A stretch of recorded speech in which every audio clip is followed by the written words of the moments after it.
Recording Alabama. in progress. Recording's Alabama. back on. Okay, Alabama tomorrow night, and then Vanderbilt to finish it up.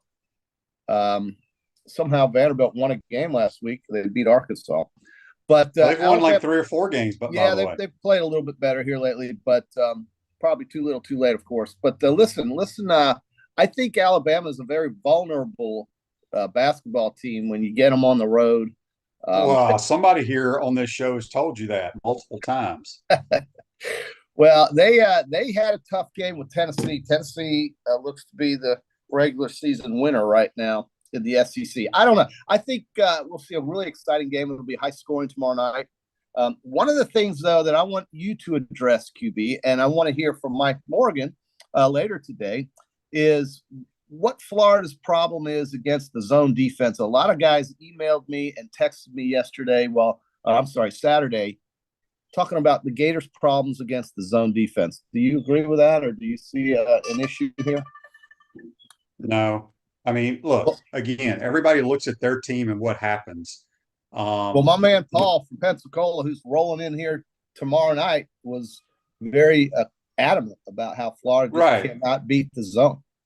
Well, I mean, they do fine at times. It's just like everybody here's what, and maybe I'm the moron, but I try to put my coaching hat on. I try to put my player's hat on. I try to put my hat on that I don't care what team it is.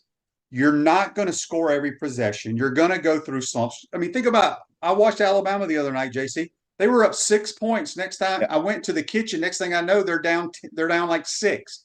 They went through a drought, okay? Yeah. And they're the best offense in America. It happens. You either make shots or you don't. It has nothing to do with the zone. If you make the shots against the zone, they're going to get out of the zone. But yeah, I mean, and we're a good shooting team. Yeah, sometimes you just don't make shots. That's the bottom line. I watched what you just said is exactly what happened in a game I watched yesterday between Birmingham and Memphis State. Oh my gosh! Did you see that game? I watched that. A tale of two halves. Birmingham, UAB. They scored 60-something points in the first half. They were up by like 18, and they lose by 20-something. Memphis State went on a 20-point or 25-point run yesterday. And I do call them Memphis State because that's what their uniform said yesterday. But I noticed Javon Quinterly plays for them, and he was a player for Alabama last year. It's like, my God, these kids really do move around. And Memphis, I just figured that out. Memphis State, absolutely, it was such a difference in the way the game was between the first and second half. Andy Kennedy gets thrown out of the game. Backyard, my God. So I'm going to go watch that. But yes, no, you're right. I mean, you get hot and cold in these games, and it's just it's a real momentum thing, and it's amazing what Memphis did and what UAB did yesterday. It was hard to watch, actually, if you were a Birmingham fan. But I think both those teams are going to somehow make it into the tournament. I like Penny Hardaway's I don't team. think UAB will make it. You don't think so? Mm-mm. Well, they're unless they win their tournament.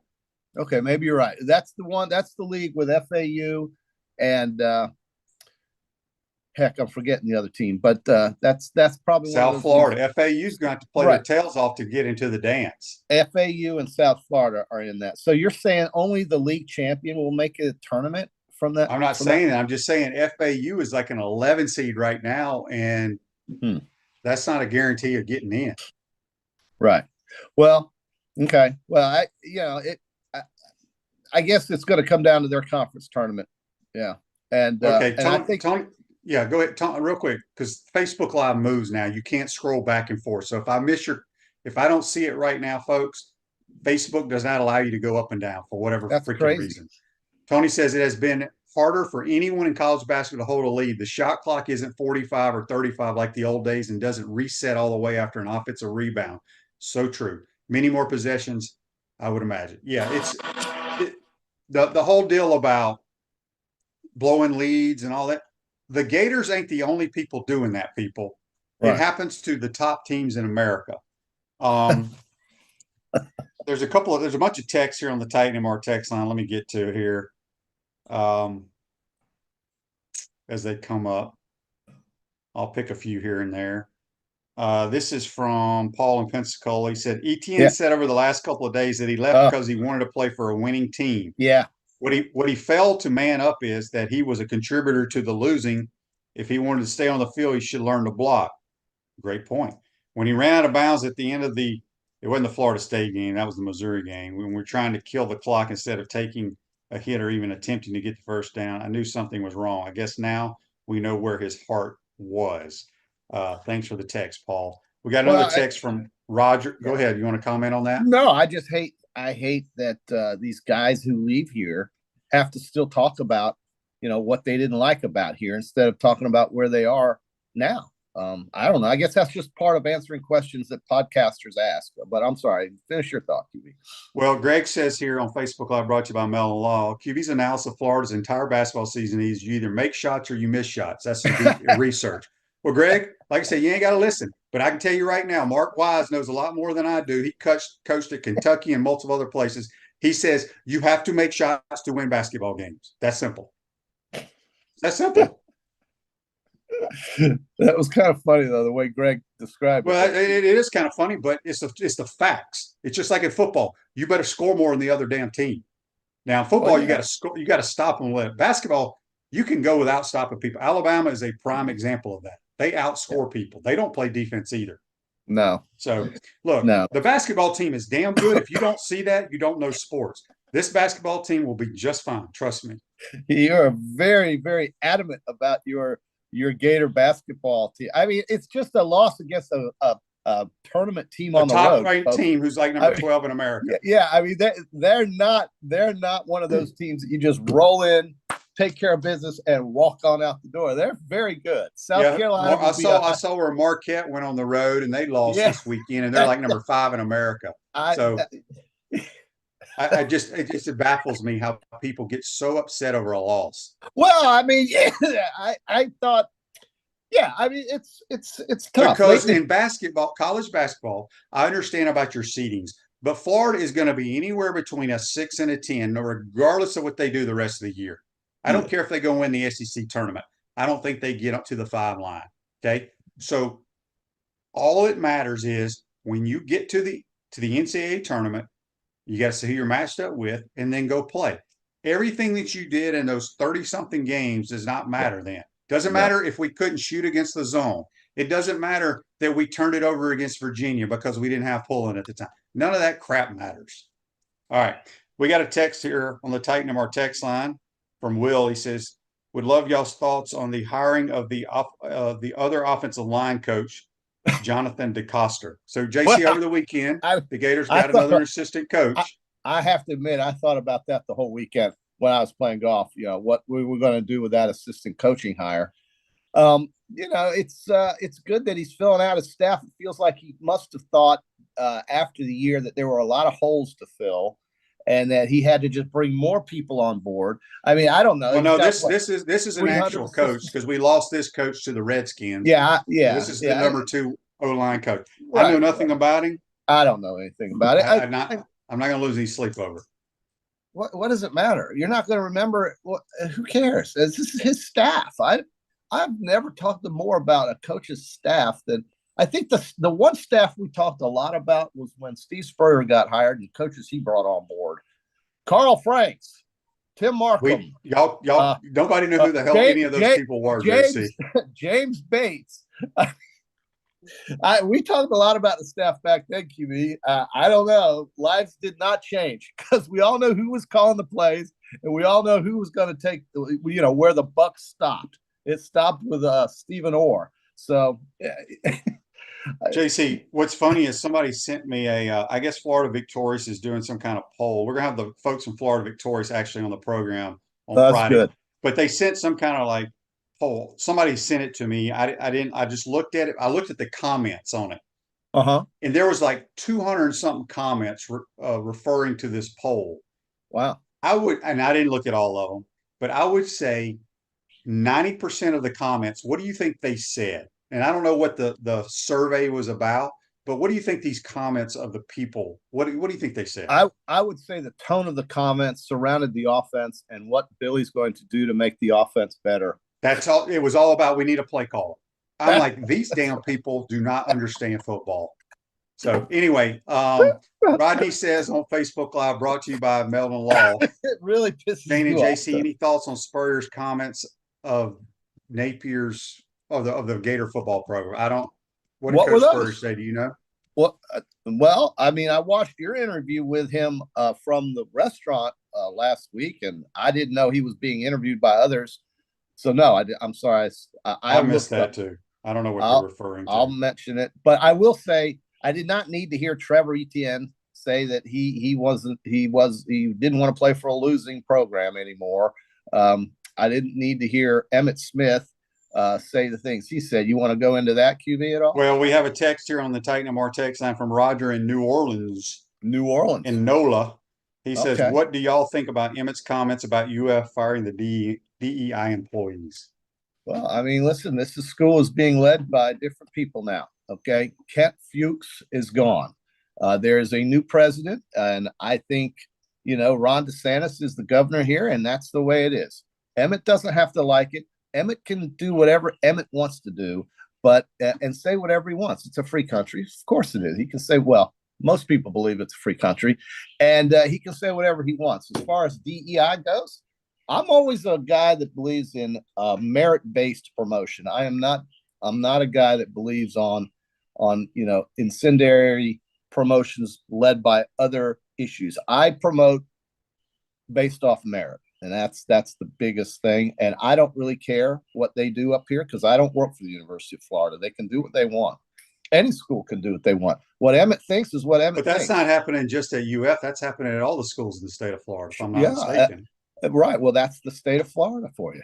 So, hey, listen, I mean, you don't have to like it. You don't have to go to school here either. You don't have to work here. You don't have to live here. You can go wherever you want. Okay. It's pretty, I mean, go live in New York. Alan says he didn't fire the people. He closed the department and relocated the employees. Well, there you go. Okay. Yeah, I mean, but I could care less. What does that have to do with anything? With anything that we're talking about today? What Florida does with their administration and their decisions? I mean, we're sports. This is a sports show. So. Yeah, for sure. All right. So basically, a lot of people are here saying about Spurs' comments on the football program was about all the hirings, all the analysts. Do you really need all those? Well, he says he's basically says the staff's ridiculous. We got way too many people. Look, I've said that multiple times on this program. Again, the reason it's like that is because, well, first of all, coach, back in his day, you had your 10 coaches or however many it was. That was it. Football's changed. Everybody has an analyst. The Gators ain't the only people. We have a ton. I agree. I think we have way too many. I don't know what they do. If I was coaching, I would go coach Spurs the way he did it because that's how I learned.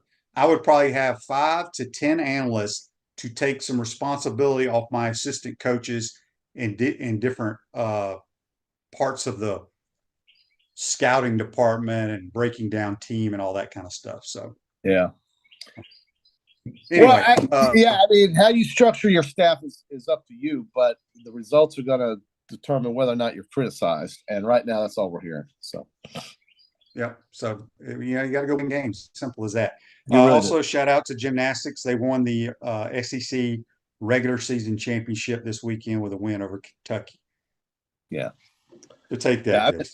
I mean, well, it's a JC, everybody wants to know how Cabot was. So my golf this weekend consisted of Adina and Golden Ocala. Yours was Adina and Cabot.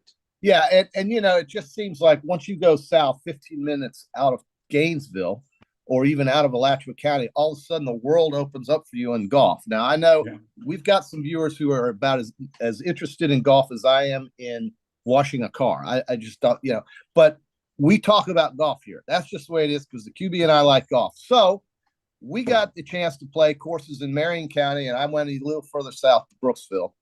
And it's a priority. People come from all over the place, I mean everywhere, to go play these different courses all the time. And Cabot Farms is a place that they basically, once Whirlwinds and Pine Barrens course went bankrupt, essentially, in Homosassa, Florida, or Brooksville, this company called Cabot from Canada bought the property, and they have cleared out all of the trees. It looks like it looks like almost a war zone in there, but they've carved out these beautiful green holes with, I guess, waste bunkers everywhere on the course. There's very little tree interference. It's more like somewhat of a links course. And it was really exciting to play, but it's got a long way to go still. They're still in a soft opening stage. They don't have a clubhouse yet, and they don't have a restaurant yet. There's a lot of work that still has to happen, but it was a great experience. And then Dana, you know what I think of Dana, QB.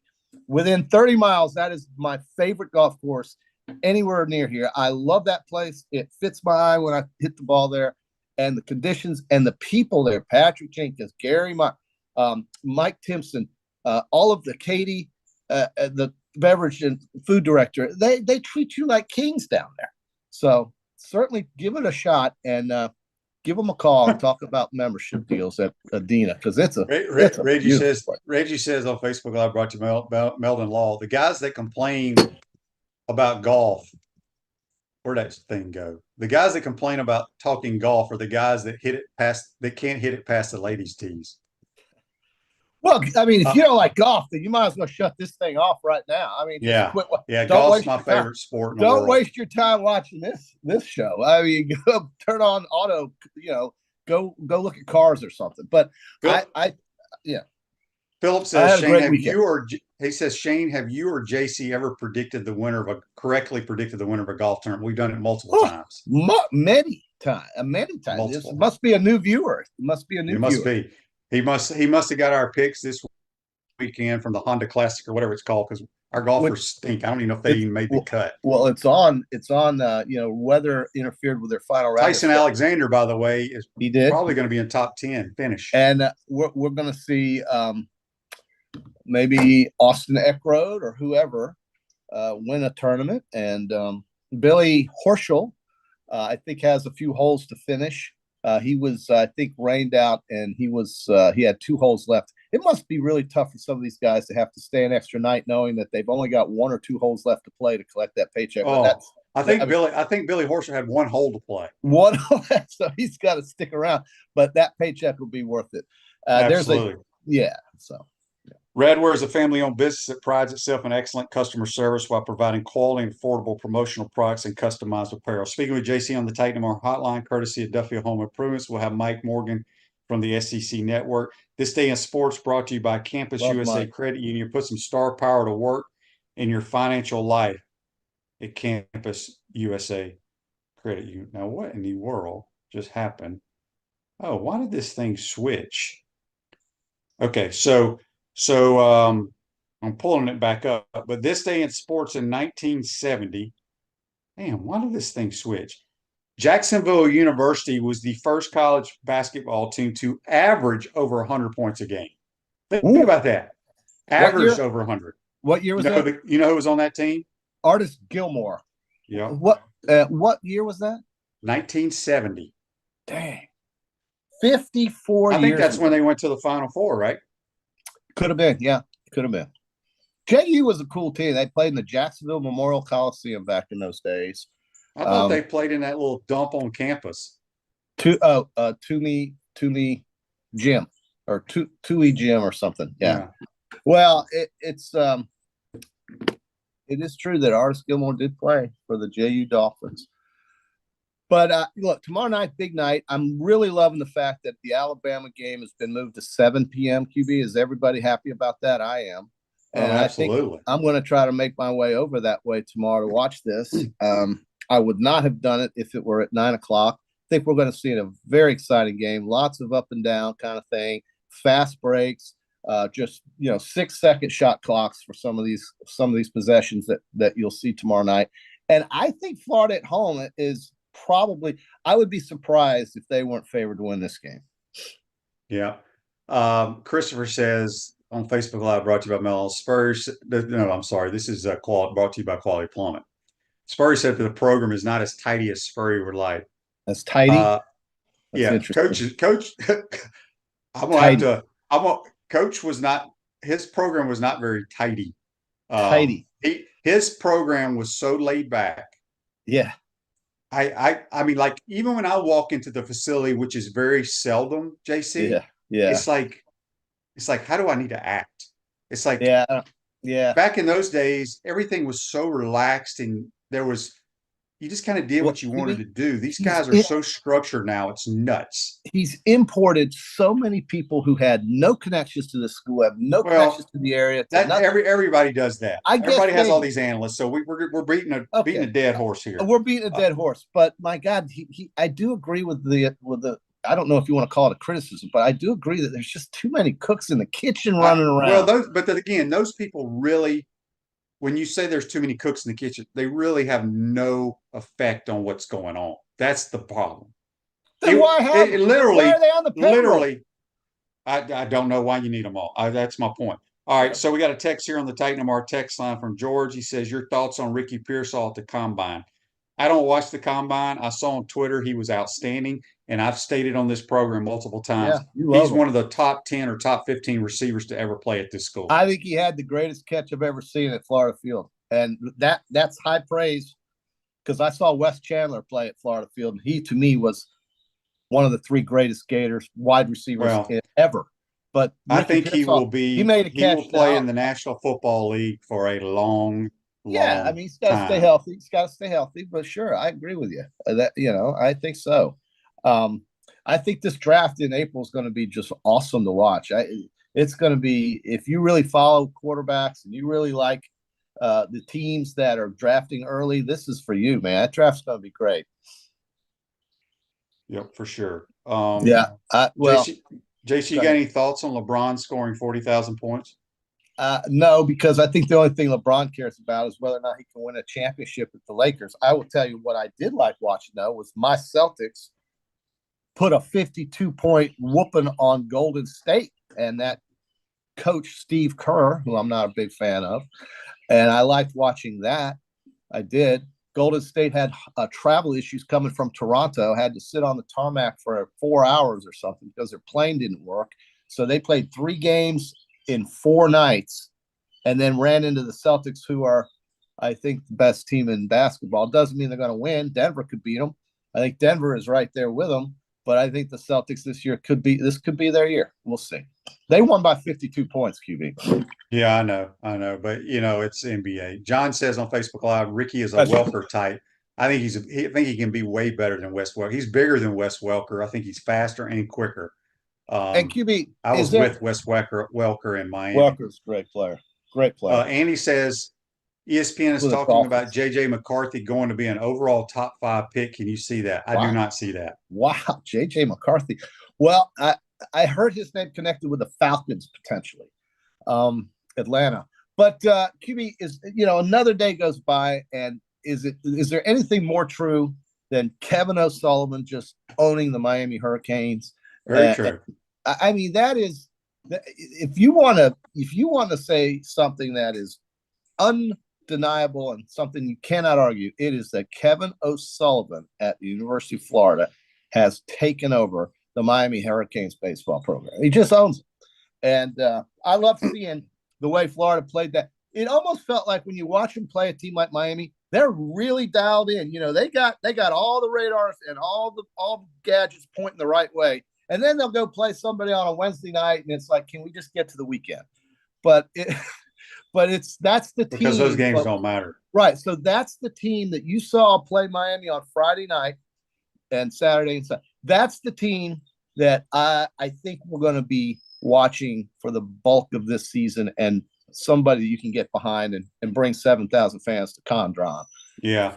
A text on the Titan MR text line from Josh. He says the writer, this is referring to Coach Spurrier's comments. He said the writer only chose what he wanted to write and get clickbaits. Coach said tons of positive things about Billy Napier too that did not make the article. Makes sense. Well, that's the edge. I mean, all these guys that call themselves journalists, which is almost a joke. I think it's all about slant. And Mike Morgan, who is a great, who's great in the media, who has met a lot of people, will tell you that if you ask him today, that there is a lot of opinion that is slanted toward a certain narrative. But for guys like he and others who get to call what they see and opine on what actually happens, that's who you need to listen to. Listen to those guys, because blabbermouths like me and you on podcasts, we fit a certain certain framework, although I try to be as objective as I can, but sometimes it's impossible when you're talking about opinions, right? So, but I like people. Look, here's the thing that you respect. I don't give a damn what's happened in 2 years. If everybody would have a positive attitude, and like I said, yeah. I don't want to be critical here, but if you've never been a part of a team, do you think there's people in that locker room over there, the players, JC, right, that are saying we're not going to win a game? No, you can't. Okay, do that. that's but the fans, but that's how the fans react. That's what I'm saying. They have no competitive juice in their body at all. If you think that. So I'm proposing to everybody that listens that bitches about Billy Napier or this, that, and the other, as the head ball coach would say, and so forth. Quit your bitching, suck it up, support the team, and see what happens. Because I'll be damned, you may be surprised.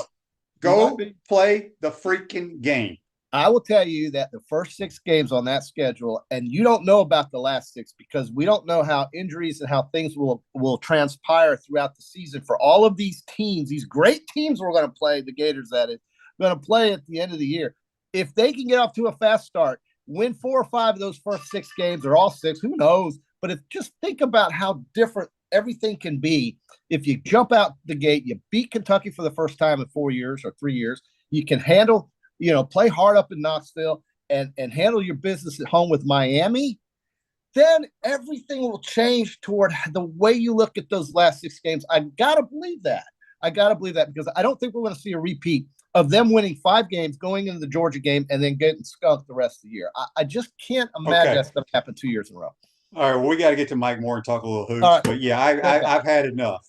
We need some these damn people that have never freaking bounced a basketball or put a helmet on, laced up a cleat or anything, need to realize that we have competitive dudes in that damn building, regardless of the sport, and they're trying to win games. So either quit your bitching or find another team. That's all I can say. I'm tired of it.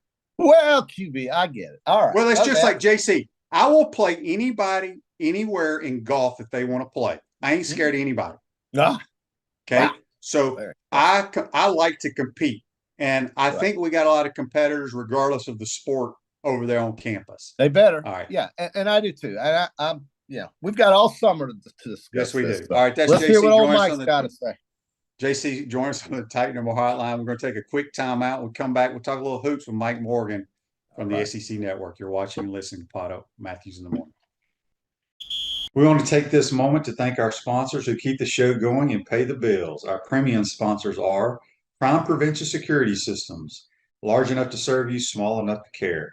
Titan MRI, Gainesville's only locally owned and operated MRI facility. Meldon Law, the only official injury and accident law attorneys of the Florida Gators. Peachland Dental, Gator Nation's first choice for dentistry in Port Charlotte. QC Kinetics, live pain-free with QC Kinetics. Campus USA, put some star power to work in your financial life with Campus USA Credit Union.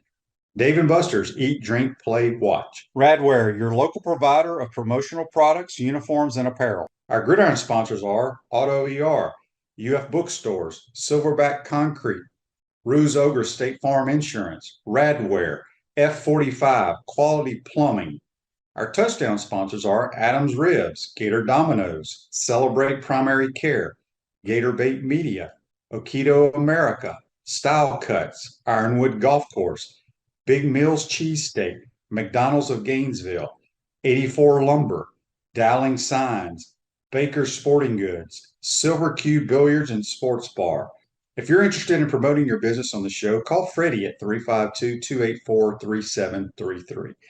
If you like what we're doing here, make sure to follow us and support the businesses that support us. Hi there, this is Coach Steve Spurrier, and I want to let you know that by popular demand, Spurrier's Gridiron Grill's delicious brunch is now served in a premium buffet.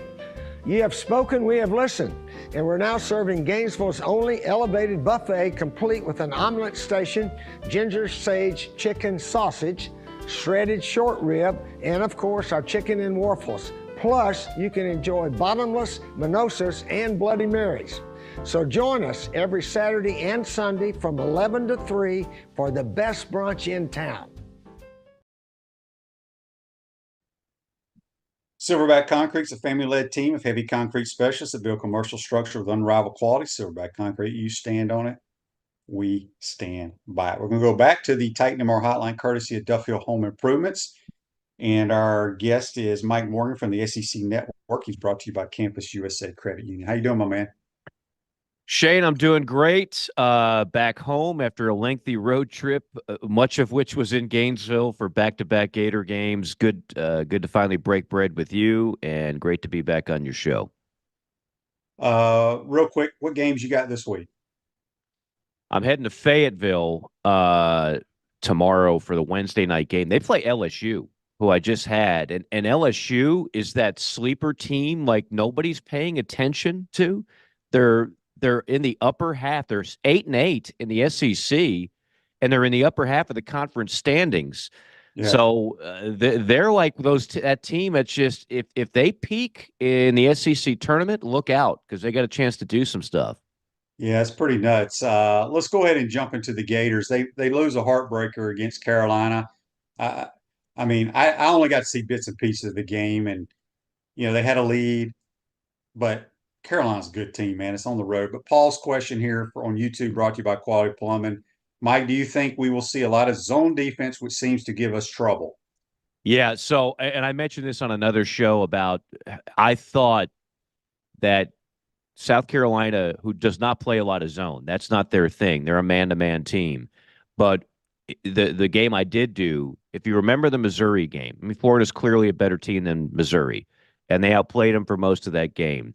But the one stretch where Missouri made their run, it's when they went to a zone. And all of a sudden, Florida got stagnated a bit.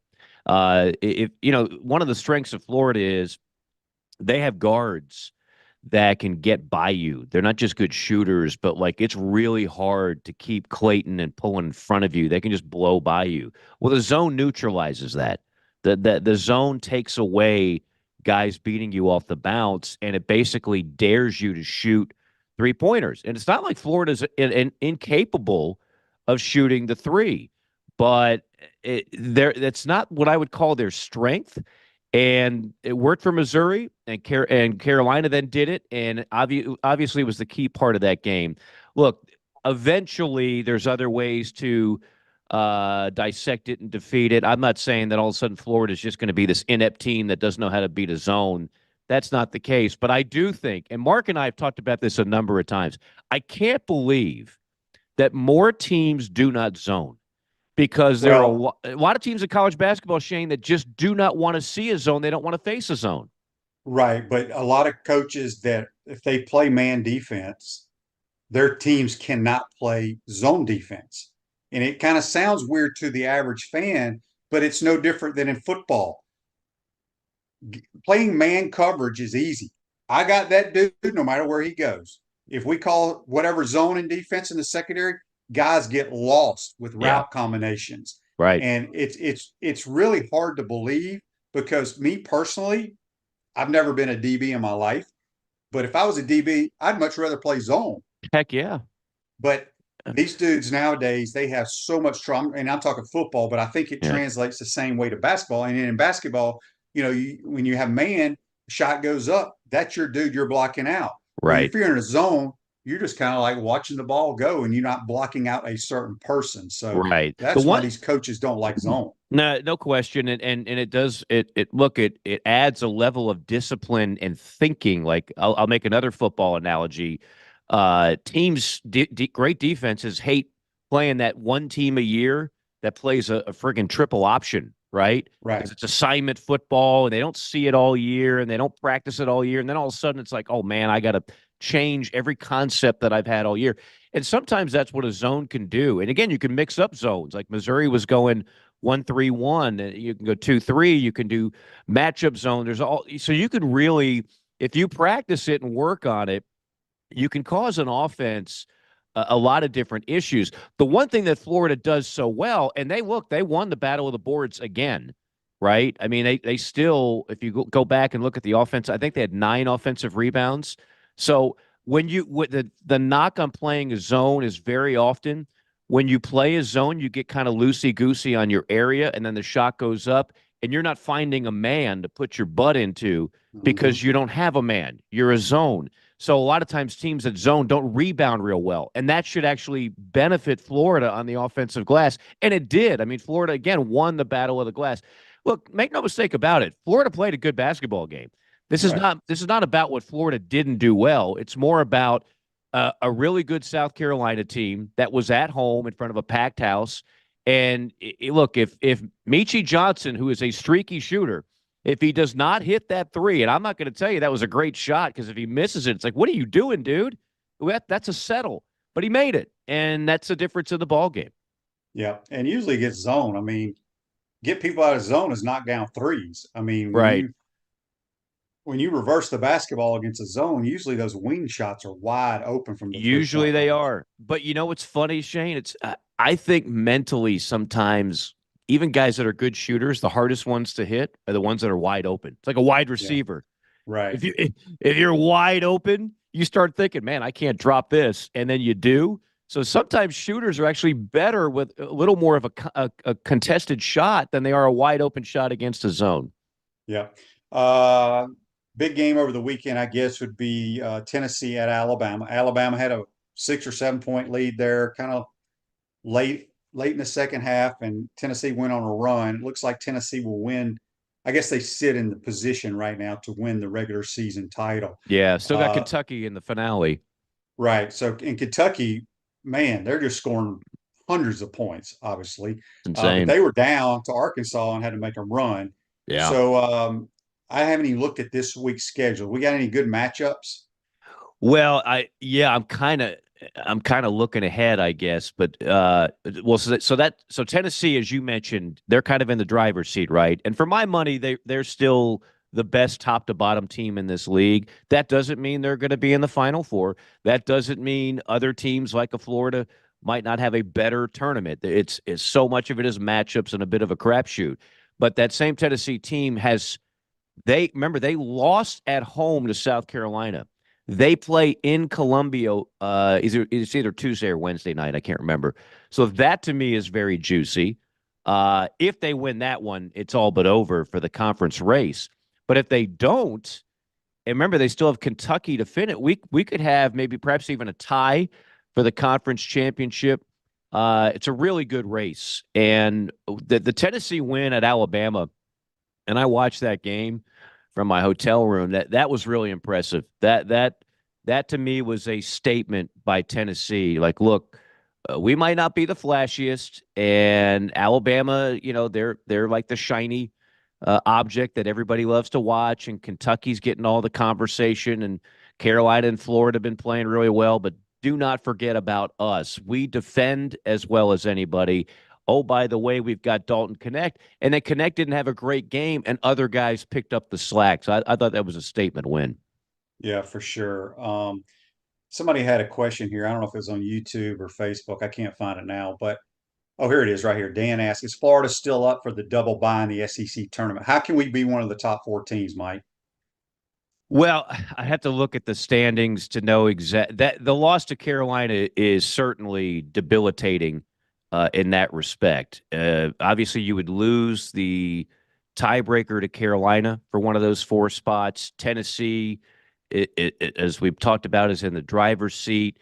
Now you have you split against Kentucky, so I don't know how far that tiebreaker would go. Like if it came down to say Florida and Kentucky for the 4th seed, that's a split. So that I don't know what the next divisional tiebreaker is. So I don't think it's over, but obviously the loss hurts. Look, you don't have to have a double bye to win this thing. Even if you play an extra game, I don't think that's a big deal. The teams that play on the first day, with all due respect to the announcers that are going to say anybody could win it, no. If you're the 11, 12, 13, 14 seed and you're playing on day 1, you're not winning this thing. It's just too difficult a path. You're playing 2 more games than other teams, and you're 11 through 14 for a reason. But let's say Florida got the 5 seed. Are they still capable of having a great run in Nashville? Absolutely. Yeah, I think there's probably, like you said, LSU's hot. They're not a team that comes to mind that could win the tournament, but they could. But, I believe between Tennessee, Kentucky, Auburn, Florida, Alabama, any of those teams can win this thing. Ruzover State agreed. Farm Office. Ruzover State Farm Office is a team of dedicated insurance professionals ready to help life go right with the right insurance options for you and your family. Visit ogreinsurance.com. Give them a call at 352-240-1779. I got Mike Morgan from the SEC Network. He's on the Titan Tomorrow hotline, courtesy of Duffield Home Improvements, brought to you by Campus USA Credit Union. I don't know if we've spoken. I can't remember when the game was, but it was the Kentucky-Mississippi State game last week. Kentucky blew a lead. They took the lead. Mississippi State was down about 6 with a minute to go. The young, I can't remember the freshman, number 13, Hubbard. Hubbard knocks down a 3, and then Shepard goes down and hits the game winner. You've been covering the SEC a long time. Mm-hmm. I don't know if I've ever seen 3 freshmen as talented as Hubbard from Mississippi State, Reed Shepard, and Dillingham. Yeah. Those 3, I mean, am I crazy to think that? But I think they're unbelievable. They are. I mean, Hubbard is this like 5'9" dynamo. He scored over 4,000 points in high school. He's like a Mississippi phenom. And you look at him and you're like, well, he might be too small. But the thing about him is he gets a shot off. Like he's not, to me, it's never about height. I'm talking about a shooter, Shane. It's where you release it. Okay. Mm-hmm. So he might be 5'9", but he elevates big time on his shot. So by the time he hits his apex and he follows through, he might be more like 6'3" when that happens. And so he's electric, a lot of fun to watch. I don't know where Mississippi State would be without him, quite frankly, because while they love to D it up, they are limited on offense without him. But you mentioned Reed Shepard. There is somebody tweeted me this or texted me this. I can't remember. The final minute and a half of that game, it shows you the Reed Shepard line, and it's Reed Shepard field goal made, Reed Shepard steal, Reed Shepard free throw, Reed Shepard field goal, Reed Shepard steal, Reed Shepard. It was all Reed Shepard in the final 90 seconds of that game to win it. He does not play like a freshman. He shoots like 50% from 3. Even like little things that I pick up on, Shane. Every pass he makes is crisp and perfect, right in the pocket. Perfect. Yeah, the shooting pocket, right, or what have you. Well, here, okay, I love making these cross-sport analogies. It's like a quarterback. You might throw the ball and complete it to the receiver, and it goes down as a reception, a completed pass for Shane Matthews, and maybe like it's a 10-yard gain. What we should have metrics, and maybe we do, but it doesn't show up in your average stat line. Did Shane Matthews hit the receiver in stride, where he took a 10-yard gain and he was able to make it? He busted for 50 because Shane got him right in motion, put it right in his hands. And that's the difference sometimes, right? So you watch Reed Shepard whip a pass, and it's perfect every freaking time, right where the shooter wants it, right where a guy catches it and is able to do something with it. His defense, he's not the best defender, but man, if he doesn't get steals and blocks. And you mentioned Dillingham's the other one. He is just a shooting dynamo. You're talking about those two are lottery picks after 1 year of college ball that are going to be a lot of fun to watch for years to come. Yeah, there's no question. They are fun to watch. And it's when I talk about accuracy and anticipation are very critical. Zach here on YouTube, brought to you by Quality Plumbing. Back to the Carolina Gator game. The fouls were 11-4 at one point in the second half. They got us with all the free throws. A lot of people complaining about the officiating. You see it. The whole team usually gets a bunch of calls, right, in conference play. It's not uncommon. Yeah, it's not uncommon for the whistle to be a little friendlier at home. No question about it. I'm watching that game. You'd be proud of me. I'm in the gym, Shane. I'm in the hotel gym in Nashville as I'm watching that game. So I can't say that I could pinpoint every call. I didn't think the officiating controlled it. A lot of times when I hear, well, this team had this many free throws and that team had that many free throws, sometimes the more aggressive team is going to draw more fouls Also, the more aggressive team is rewarded by picking up more steals and more big plays. Like I said, I thought Florida played a really good. They started off now. It's like they didn't get the wake up call. I realized it was a noon tip. The first 5 minutes of that game was pretty shoddy, and I was like, oh man, if Florida doesn't get their caffeine or something in them, this is going to be a rough day at the office. And then to their credit, they bounced back and started playing A-level basketball. Hit a huge shot with about 7 minutes left. I think it was Pullen that hit a big three at that point, and they had all the momentum going. And then Carolina punched back, but it comes down to Michi Johnson hitting an NBA three in the final seconds to go up by 3. But I don't know if the officials honestly really dictated who won that game. Carolina just made one more play down the stretch. We have a text and a Facebook Live, kind of about the same thing. Andy asking Johnny in Naperville, Illinois, all about Caitlin Clark. What impact do you think Caitlin Clark will make in the WNBA, in which she regularly pack houses?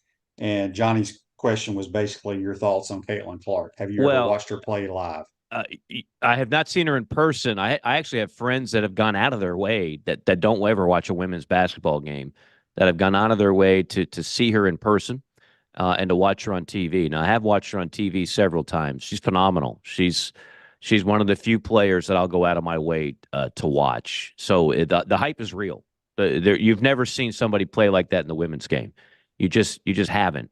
So I know for some people, they just like to hate on anything, and I've heard some of the criticism, and it's laughable to me.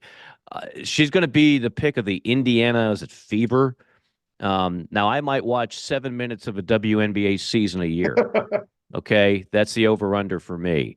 I'm not going to sit here and tell you that I'm going to get like the WNBA League Pass so I can watch Caitlin Clark every game, but I will tell you that more eyeballs will watch when she's playing than just your average game. There's some players that truly transcend the sport that they're in. Obviously, a Tiger Woods was like that in golf. We have countless examples of that in the men's game. I certainly think she could be that in the women's game. Yeah, she's fun to watch. There's no question. Text on the Titan Mar text line from Mark. He wants to know, Mike, did you ever have any encounters with Chris Mortensen? Yes, I was thinking about that today. So I think Chris lived in Arkansas, or maybe that was just where he's from, or he had a place there. I did a football game in Fayetteville, got on the plane on a Sunday morning out of that airport, XNA, which is an interesting airport, and I'm sitting next to Chris Mortensen. And I had just started with ESPN. This is over a decade ago. So he doesn't really know me from Adam. And we're just talking, and he could not have been nicer. We talked about it. I said, I grew up watching NFL Game Day and NFL Primetime on ESPN, and like I just think the world of your work. And we just started talking about it. We were nonstop. I thought I was just going to like put my earbuds in and just ignore the world like I normally do.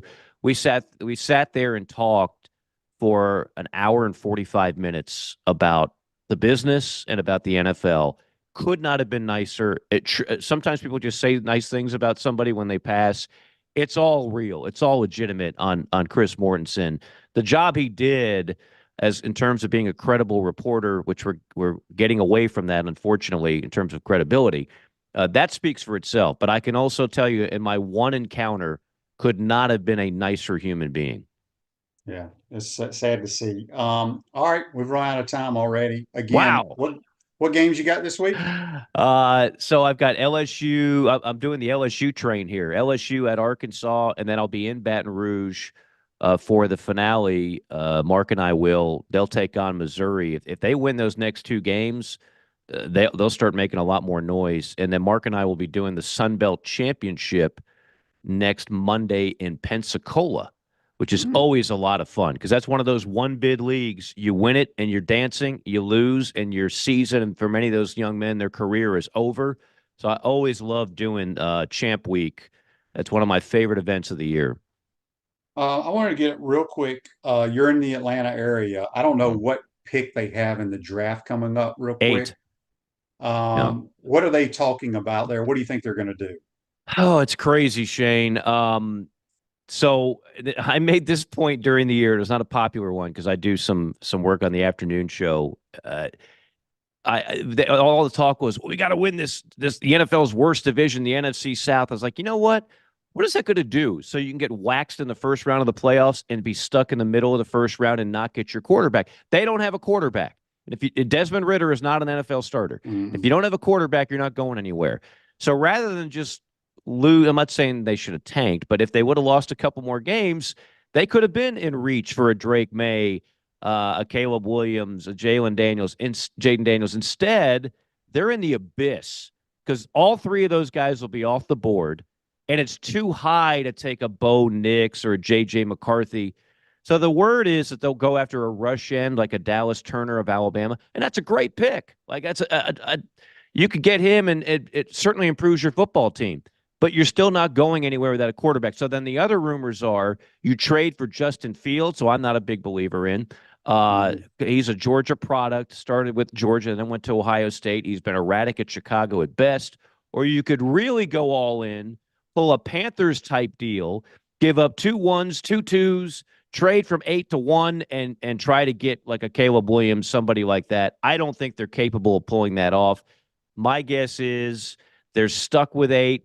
They take a non-quarterback, and they remain in the abyss as a team that's got a lot of fancy weapons, Bijan Robinson, Drake London, Kyle Pitts, but they still don't have a quarterback, so you're not going that far.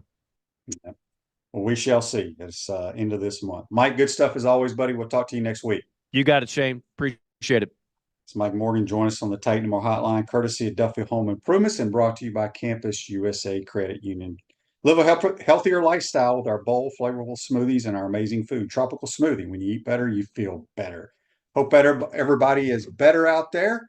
Positivity, folks. Positivity. That's all I got to say. Have a great day. We'll see you tomorrow. Take care.